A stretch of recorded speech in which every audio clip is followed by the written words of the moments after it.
Hello everyone, I hope you're doing fantastic. Welcome to the channel. Let's get this real estate party started. Well, it's not going to be a party, but I will be going over interesting facts and figures. Okay, maybe they're not so interesting, but they are facts and figures. And if you're in the real estate market, especially here in the Valley of the Sun, that's Arizona in case you were wondering, Phoenix specifically, the Valley. This is helpful information. Do me a favor before you forget or get too mesmerized by all this valuable data. Click like and subscribe. Somewhere along the line, could you leave a comment so I know you're there enjoying yourself? Okay, let's dive right into it. Up first, new listings. New listings are defined as listings that are new or just put on the market. That was a tough one, but I know you guys are with me. In any event, last month, which is May, we were looking at 8,430.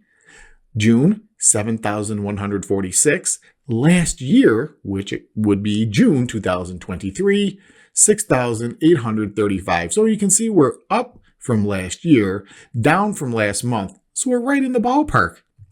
And that's a pretty nice sized ballpark. Although I joked around a bit about the definition of new listings, it's important that they continue to hit the market. It creates inventory selection, and that's what buyers want. True sellers may not want too much competition, but they definitely don't want zero. Then the buyers aren't going to be out there looking to purchase. An even ground is perfect. However, even doesn't always happen when it comes to real estate. So what we can hope for and what we have happening now is new inventory. New listings are continuing to hit the market. Now, a bit down the road in this video, you'll see how this may not be working out to everybody's advantage, and I'll tell you why. Let's talk about active listings. This statistic is a bit crazy, but I can explain why. Last month, 18,044. June, 18,121. Not much movement there. Last year, however, you ready for this? 9,868. Let's talk about active listings and why they're starting to stockpile. 2 words, interest rates. Another word, inflation. When goods and services become more expensive, in some cases much more expensive, buyers typically slow down their purchasing until they feel safer. When would that happen? I'm not sure. It seems like everything's more expensive. When this happens, housing typically takes the biggest hit. People just don't want to put themselves in that position to suffer and worry about every payment. I understand that. Right now, we're in a holding pattern. True, properties are being bought and sold every day, but as we see, active listings are starting to increase, and that's because people aren't buying now as much as they were previously. Let's keep our fingers crossed for a little bit of good news, and I think it's coming. But what do I know? No crystal ball. No crystal ball. Let's stick with listings. We talked about new listings. We just went over active listings. You're about to click subscribe.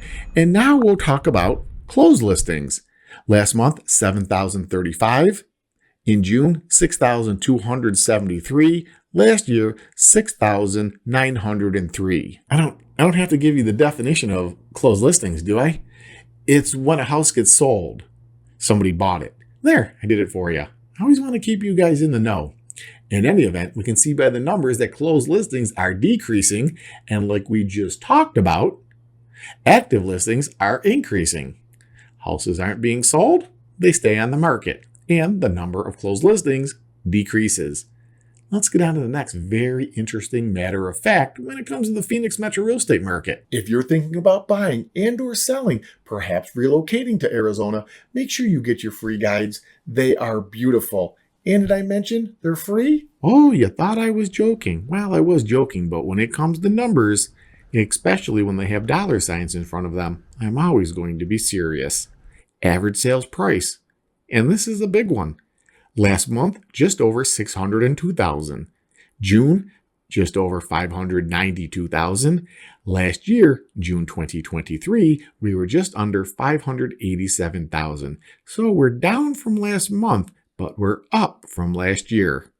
I like what I'm seeing. What I meant when I said I like what I see, most sellers want to see their property values go through the roof. Most sellers want to see property values go into the basement. Sorry for the real estate terms. It's in my blood. Okay, I'll stop. Back to the story at hand. Single story or two story? No, really, that's it. Last one. What we want to see is an even flow of pricing. If prices get too high, most potential buyers aren't going to pull the proverbial trigger. And the flip side is true. If property values continue to go down, down, down, potential sellers are not going to put their properties on the market. So even as we're seeing currently in the market, a little bit of up, a little bit of down, that's perfect for the market we're in right now. We just want to hold steady. Hopefully interest rates as well as inflation go down. That gives everybody a better feeling about the market in general, not just real estate. Again, goods and services.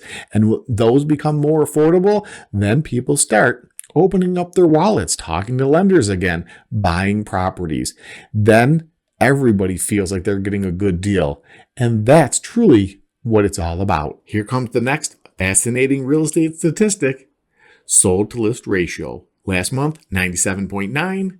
June, 97.7. Last year, 98.1. One of our loyal subscribers asked me to define the sold to list ratio. I would be honored. I would do the same for you if you're a subscriber or you just click subscribe. Either way, I'm here. Click like while you're at it. That also helps. And then, of course, leave your most excellent question in the comments. In my humble yet professional opinion, the definition of sold to list ratio is as follows. When a property is put on the market, it's listed for sale. When somebody purchases it, it's sold. How close did the sellers get to the price that they were asking for? That will then give us the sold to list ratio. If a property, for example, was listed at $100,000 and when all the dust settles, they received $98,000, then the sold to list ratio was 98%. Pretty good. There's a couple other factors that weigh into this, but again, in the common tongue, that's the definition. If you're still a little fuzzy on it, I'm always here, and my contact information is always in the description of every video. Reach out. Not a plug. I just want to make sure you understand what these facts and figures are. Why? If you're buying or selling property, it's not like a pair of sneakers, although they're not as cheap as they used to be either. It's a big purchase. You want to make sure you have the numbers right. If you're thinking about buying, selling, renting, or investing, give us a call for your free consultation. Better yet, check out this little ad for our new mobile home app. It's fast, it's free, easy to use, and private. We don't sell or share your personal information. Best of all, every time you click a property, nobody's going to bother you. If you want to speak with us directly, click the chat button. Here's the QR code. Take a picture of it. You know what to do. I'll even put the link down in the description. Moving right along, month supply of inventory. Last month, 2.6. June, 2.9. Last year, 1.4. You see, it's all starting to come together. You knew it. If not, just pretend you did. Just go with it. A healthy supply of inventory, in my humble opinion, is between 2 and 4 months. We're right there right now. Last year, inventory was on the lower side, and that meant prices were higher. And you can check it out. That's exactly what they were. Now that inventory is starting to creep up, prices are starting to creep down or at least hold their own. As we talked about earlier, homes are starting to sit on the market a little longer. Active listings are starting to pile up and closings are slowing down. That's normal. 100% supply and demand. We definitely need, and I'll say it again and again, interest rates to get a bit lower. But moreover, we need the cost of everyday goods and services to decrease. Once that happens, buyers will have more buying power, sellers will recognize that, and then they'll be more apt to put their homes for sale, creating a perfect situation of buyers that can afford homes now and sellers wanting to cash out or cash in. I'm not sure which one it is, but you know what I mean. Put money in their piggy banks. We're almost done, but don't you go anywhere unless you need to refill your delicious beverage or perhaps go to the bathroom. Do what you have to do. Hit pause. I'll be right here.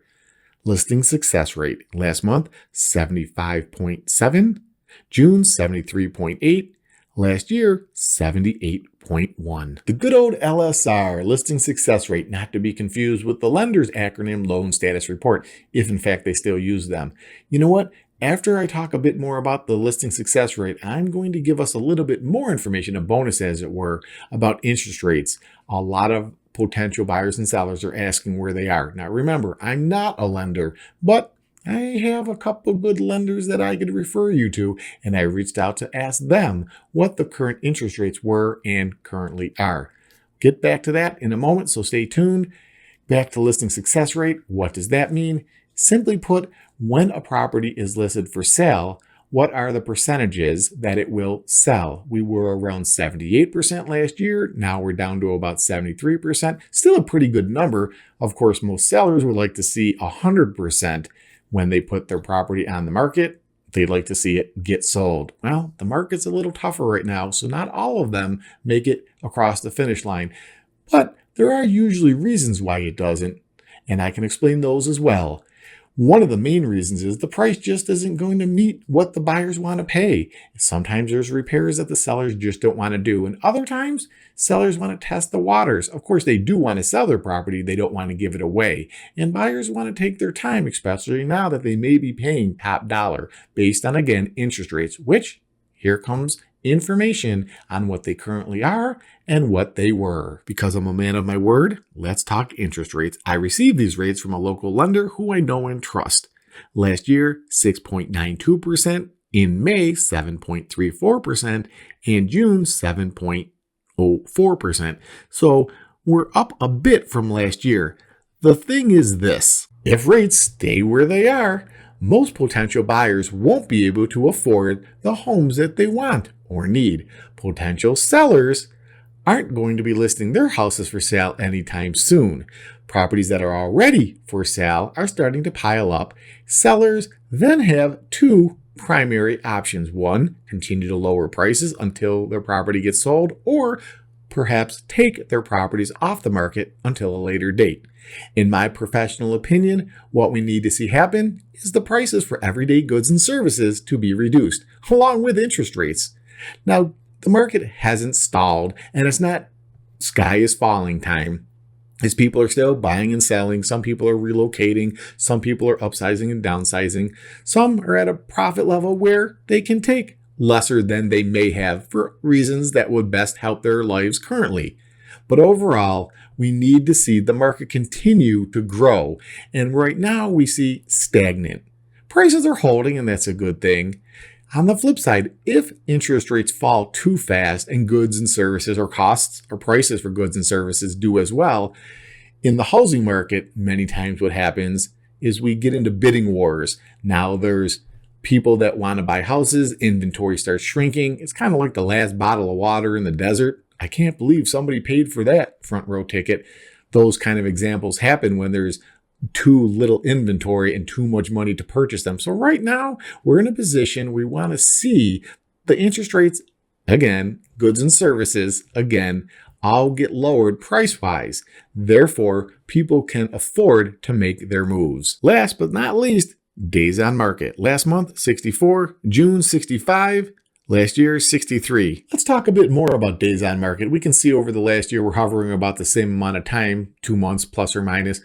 But days on market are definitely affected when inventory and prices are higher and lower. I can remember a time when houses were lasting on the market minutes, not days. And that's the truth. And then you get a different market that the properties are going to sit and sit and sit. That's usually driven by most everything we've talked about, or I've talked about throughout this video.